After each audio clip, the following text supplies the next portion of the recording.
Hello, and welcome to today's video on a deck tech of my Jhoira Weatherlight Captain commander deck. So obviously we have the commander to start out, right there. So Jhoira Weatherlight Captain is 2, a blue, and a red for a 3/3. Whenever you cast his historic spell, draw a card.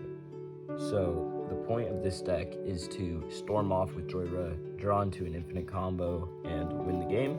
And if you can't do that, just storm, ramp, play big creatures, smash face with the big creatures. So for the deck, it's mostly artifacts because of that historic spell. It says artifacts, legendary sagas are all historic. You draw a card whenever you get to play one of those. So I've made piles with all of my different categories, I would say. This is our ramp pile. As you can see, that is most of the deck right there. So I'm only going to be showing some key cards. You got Soul Ring. You need this in basically any commander deck, I would say, that you build, because this is one of the best ramp cards, and it's cheap. So it doesn't matter if your deck costs like 20 bucks, put it in. It's $1, I think, at most. And it helps you, say, play Jhoira turn 2, and that puts you so far ahead in the game. So always have a Soul Ring. Then I have a Gilded Lotus in here. I'm putting this as one of the key ones because, as you can see, it's not like Soul Ring. Soul Ring costs 1 to make 2. You're not going to get that. So you have to compromise. This costs 5, but it's adding 3. And the helpful thing is it's of any one color. That's very useful in decks like these, because when you're ramping so much with just artifacts, you're going to get lots of colorless, but you need that colored mana. So Gilded Lotus helps out a lot. I also have Everflowing Chalice is one of the key ones. So this has multi-kicker, but it also costs 0, and that's why it's so important, because with Jhoira, if you just need to draw, this is a free card draw. Plus, anything that you have to sacrifice an artifact, this, if you play it for 0, it's just like you do not care to get rid of that. And for my last 3, I have Greenstone Hedron. This is one of the key ones just because it's very versatile. It costs 6, so we're not worried too much about how much the ramp costs. We have ways to make stuff cheaper, but it adds half of its CMC, which is what we want. We want at least half, but it also has the ability to draw 3 cards if you sack it for 3. Next up, we have Thought Vessel. No max hand size. That's all we care about. Very useful in this deck because you will have a big hand at all times, and you do not want to be discarding. And lastly, Midnight Clock. This one's very good because of its ability that says when the 12th hour counter is put on Midnight Clock, shuffle your hand and graveyard into your library, draw 7 cards, exile Midnight Clock. Like I said, with the hand, you're going to have a big hand at all times, but if you don't have a card like Thought Vessel down, you're going to be discarding a lot, and you do not want to mill yourself out, because you will draw a lot, and you will mill yourself if you don't have cards like this. So this is my key cards from Ramp, and that's the first category that we have. And next up, we have big spells or creatures based on the ramp. So that's a fair chunk of the deck, I would say. You don't want to focus too much on this, just because it's harder to play them out when you're trying to storm. You don't want too many big creatures to where that's all you have in your hand, and it's shutting down your storm because that's all you're drawing into. But saying that, you are going to have a lot of mana from ramping, and your ramp is drawing you cards. So you have Jin-Gitaxias, Progress Tyrant. If you're making a budget deck with Jhoira, I wouldn't recommend putting Jin in here, just because he costs like $10, I think. But his ability is very helpful with the copying an artifact, because if you have something like, let's say, Dreamstone Hedron, you pay 6, you're getting 6 mana. So it's really good with the ramp, and anything else that's big, it helps out a lot with. An example of that is Physosis Crawler. This is really good because whenever you draw, it deals damage, plus it's gets very, very large because of the amount of cards in your hand, like I said before. Alchemist Gambit. I love this card. When you have cards like Physosis Crawler that are like, let's say it's like 15-15 because you have 15 cards in your hand. Say you have Thought Vessel down. You have no max hand size. You attack with this, cleave this so you don't lose the game on your next turn, and then you just get an extra turn. And you get to attack with this again and storm off and deal more damage. And it's very helpful. And lastly, I'm putting Mecha Titan Core. When you look at this, you're like, wait, that's not a big creature. Two key things about it. It is, for one, just because of that, if you read it, it's pay 5, exile, Mecha Titan Core, and 4 other artifacts, creatures, other artifact creatures, and or vehicles you control. And you create a 10/10 artifact creature with flying, vigilance, trample, lifelink, and haste. That is all colors. And when this leaves, you return all exiles cards, except for, I think it is exiled with Mecha Titan. Yeah, except for Mecha Titan Core, they go back onto the battlefield tapped. So it's very helpful when somebody does a board wipe, because then you exile all those cards. It doesn't matter if your 10/10 dies. You just get them all back on the battlefield, and that can exile key cards like Physosis Crawler, your ramp. If you have a big, say you have where is it?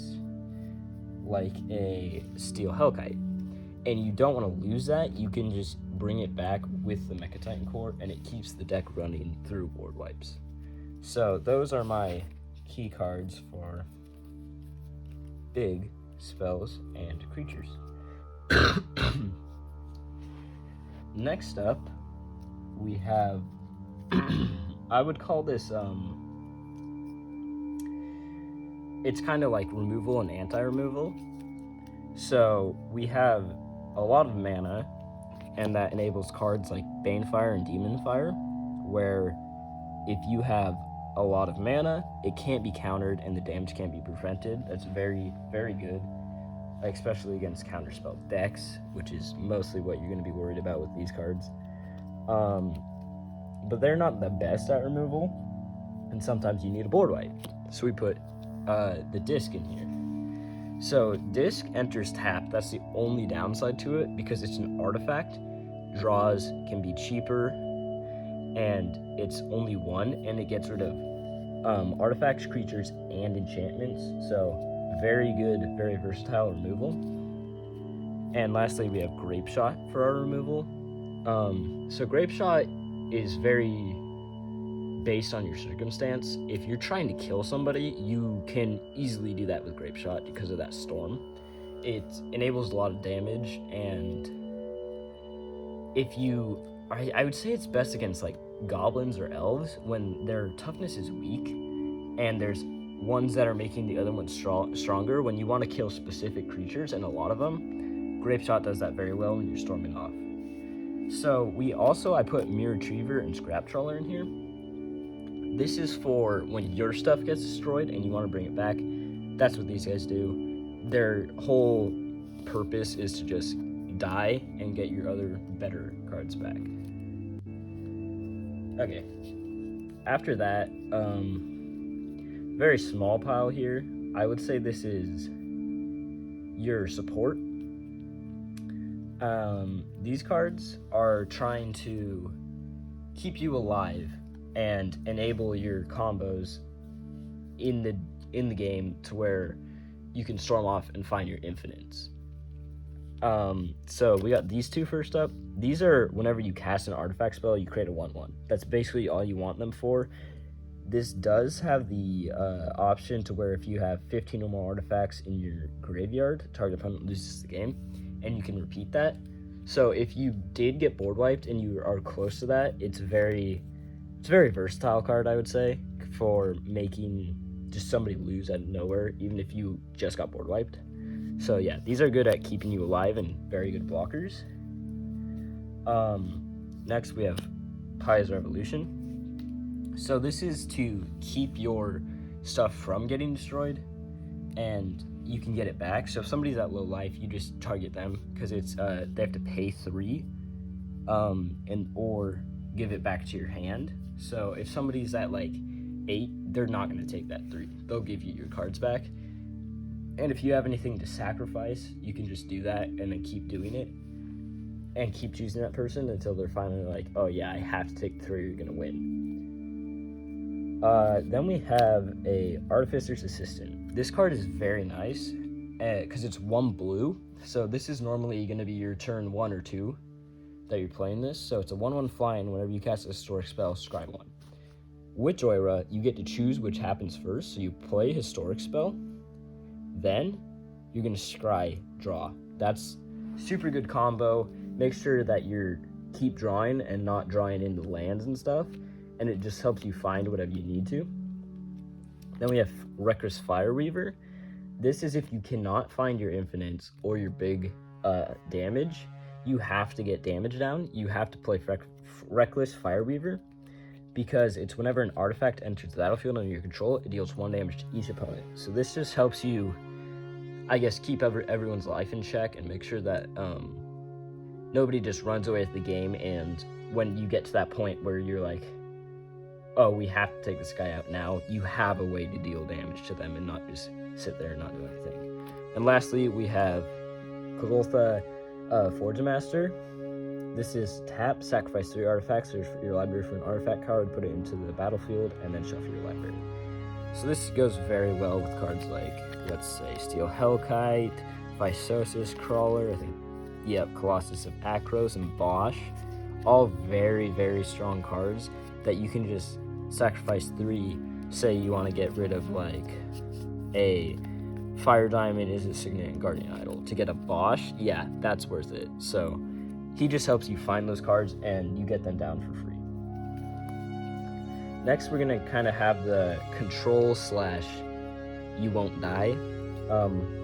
Pile's kind of big, so I'm not going to show all of it, but also show some like key cards, and there's more of one of most of these. So you have Elixir of Immortality is a very good one. Artifact, 1 drop. That's good by itself. And you gain 5 life. That's very good. Helps you stay alive in the game. And then it says, tap it, you gain 5 life, shuffle Elixir of Immortality and your graveyard into their owner's library. Like I said earlier, you will start to get a big graveyard, and does the same thing as Midnight Clock. Make sure you're not milling yourself out and that you're always getting those cards back into the game. Next up, we have Cancel. It's a counterspell. That's all you need to know. If you're like starting to draw a lot and people are getting scared, they will try to take out some of your key things. So you just want to have counterspells ready to where you can keep them up and not just have to sit there and lose all your things. And the last one I'm going to show for this is Paradoxical Outcome. This is return any number of non-land permanent or non-token permanents. Sorry, that's confusing. Target non-land, non-token permanents you control to their owner's hand. Then you draw a card for each card returned this way. So you're going to return all your artifacts and then play them again, and you'll draw cards for each one you pick up, and then you'll draw them when you play them again with Jhoira. So that just works very well to draw into those infinite combos and help you win the game. Okay, this pile is probably the most important pile. You need these cards down because they're the ones that help you draw for the win. They're harder to keep out though because they get targeted a lot by everybody just because they know that these are going to help you win. I'm going to move this pile over, this pile over. So we got these 3 all do the same thing. Artifacts cost 1 less to play. That's all they do. So anything that's like 1 mana, that's going to be free now. It's just a free draw. Plus, you get an extra card out of it. And some examples of those is like Manifold. Sorry about that cut. We had some technical difficulties. Like I was saying, free spells, Manifold Key, Aether Spellbomb, Traveler's Amulet. Most of them are in here just to be card draw. And the last card I'm going to show for this is Teferi's Insight. This is pretty obvious. Whenever you draw a card except for your first one, you draw 2 instead. So it's just going to pump your deck, help you find those infinites very easily, and it helps out a lot. So lastly, like I've been saying, infinites. Curiosity admits it. This one is infinite, but it's based on how big your deck is. Normally when you get this, it's towards the end of the game, and you'll have like 1 or 2 more opponents left. So basically how it works is whenever you draw a card, it deals 1 damage to any target. And Curiosity says whenever an enchanted creature whenever enchanted creature deals damage to an opponent, you may draw a card. So you deal 1 to an opponent, you'll draw. You'll deal 1 to an opponent, you'll draw. You keep doing that until your deck is gone. And you should have like 70 damage by then, but if you need more damage, you could do like Midnight Clock and put all those cards that you just drew into your library or stuff like that. And lastly, the more actual infinite combo, Dual Caster Mage plus Twin Flame. This one gives you infinite creatures, and then you get another one just to end it, and it gives them haste, so you have to sack them at the next end step. So if somebody has like Teferi's Protection, you won't kill them, but you'll kill everybody else. And this one is no haste, so you can't kill them on that turn, but they stay around. So, and it's at instant speed, so you put a token onto the battlefield that's a copy of target creature you control. Do that forever with Dualcaster Mage, then you can make like, say, another Forge Master or whatever. And then there you go. Next turn, you swing out for the win. And yeah, so that's the deck. We obviously have lands. Got all of those. But the gist of it is ramp, big creatures, or infinites. Infinite is more reliable, but big creatures do get you the win a lot. Control your stuff. Make sure you're drawing. Help out everything. Make sure that you can deal with everyone else's stuff. Keep yours here. And yeah, that's the deck. Thank you for watching. If you liked the video, please like the video and subscribe. And we have a Discord, so if you would like to join that, see more deck techs, see deck techs from other people. We'll show you when our new videos are coming out, stuff like that. So please join that. The link should be in the description. Thank you for watching. Bye.